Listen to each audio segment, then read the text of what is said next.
لفظ امی کے لحاظ سے بنیادی طور پر اس کے جو معنی ہیں وہ میں عرض کرنا چاہتا ہوں، اور اس کے بعد پھر جس معنی کے لحاظ سے زیادہ لوگوں کی طرف سے فتنہ برپا کیا جاتا ہے اس پر تفصیلی گفتگو کریں گے۔ سب سے پہلے امی منسوب الی الام،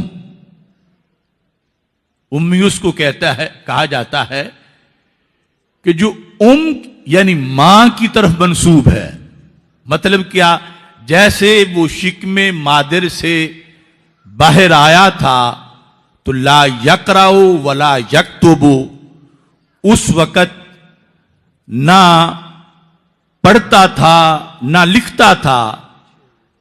اس پر جو ہم آگے تفصیل سے بحث کریں گے، جس کا ترجمہ غیروں نے معاذ اللہ ان پڑھ کیا، اور اعلی حضرت رحمت اللہ علیہ نے بے پڑھے کے ساتھ اس کا ترجمہ کیا، اور تفصیلات اس کی انشاءاللہ ہم قرآن و سنت سے آگے واضح کریں گے۔ لفظ امی کا دوسرا معنی کہ کہتے ہیں اصل کو، تو ہمارے آقا صلی اللہ علیہ وسلم کو امی کیوں کہا جاتا ہے؟ کہ آپ اصل الموجودات ہیں، آپ ام الموجودات ہیں، اور آپ اصل المکونات ہیں۔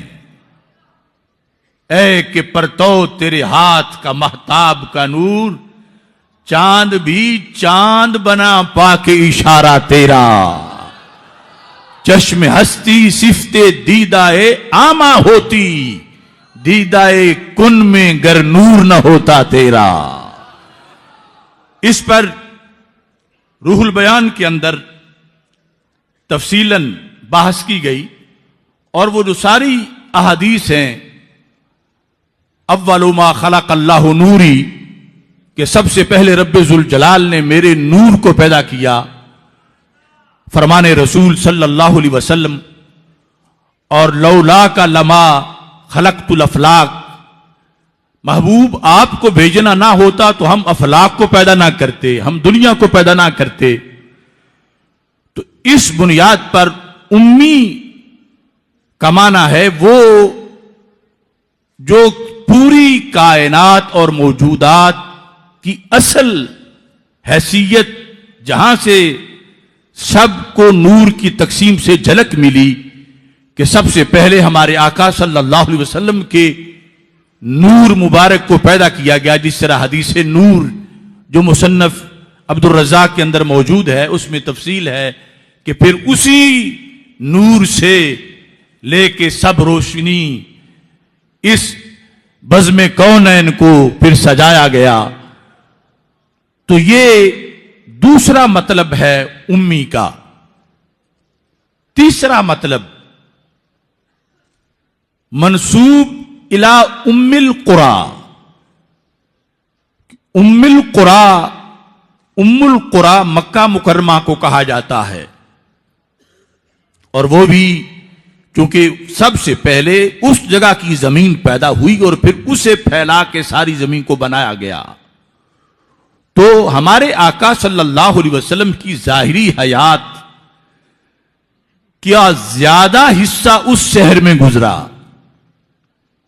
ہجرت سے پہلے، تو اس کی طرف مکہ مکرمہ کی طرف نسبت، یعنی ام القرى کی طرف نسبت کی وجہ سے بھی آپ کو امی کہا جاتا ہے۔ چوتھے نمبر پر منسوب الی ام الکتاب، کہ ہمارے آقا صلی اللہ علیہ وسلم اس لیے امی ہیں کہ آپ ام الکتاب والے ہیں۔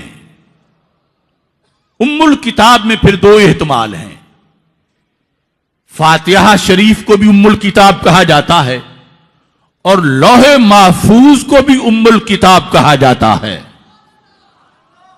اور فاتحہ بھی ہمارے محبوب علیہ السلام کے قلب پرنور پہ اس کا نزول ہوا ہے. اور پھر دوسری طرف لوح محفوظ فَإِنَّ مِن جُودِكَ الدُّنْيَا وَدَرَّتَهَا وَمِنْ عُلُومِكَ عِلْمَ اللَّوْحِ وَالْقَلَمِ. خسروا عرش پہ اڑتا ہے پھریرا تیرا. اس لحاظ سے امی کا مطلب ہوگا لوح محفوظ والے، لوح محفوظ کے مالک، اور پھر ام الکتاب والے یعنی فاتحہ شریف والے کہ جس کے اندر سارے قرآن کا خلاصہ موجود ہے. 5ویں نمبر پر منسوب الی امت العرب،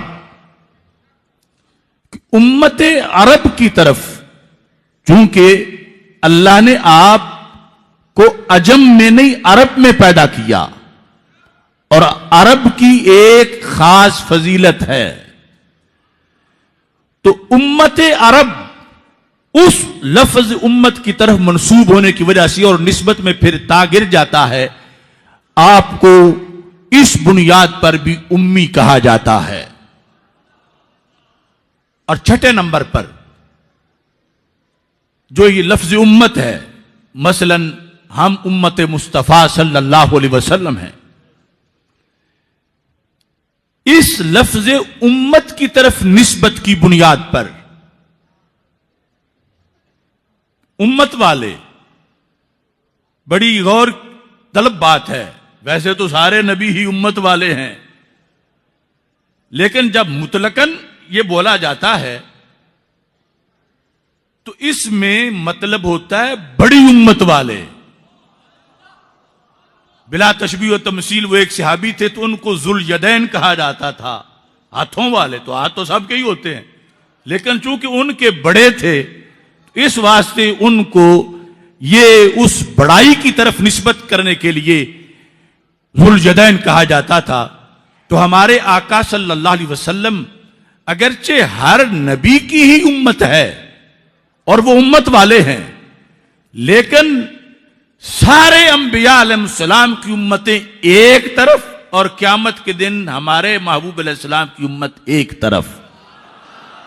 جب آپ نے یہ ارشاد فرمایا، صحیح بخاری میں حدیث شریف ہے کہ میرا سب سے بڑا معجزہ وہ قرآن ہے جو مجھ پہ نازل کیا گیا، تو پھر ارجو ان اکون اکثرہم تابعا، مجھے یقین ہے کہ قیامت کے دن جتنی بڑی میری امت ہوگی اتنی بڑی کسی نبی کی امت نہیں ہوگی. ان اکون اکثرہم، اس میں ہم میں سارے نبی ایک طرف، ان کی ساری امتیں ایک بڑے گراؤنڈ میں اکٹھی کی جائیں تو میرے آقا صلی اللہ علیہ وسلم فرماتے ہیں میری امت کا مقابلہ نہیں کر پائیں گی، میری امت پھر بھی ان سب کی امتوں سے بڑی امت ہوگی. اس میں بھی امی کا معنی ہے وہ جو بڑی امت والے رسول ہیں.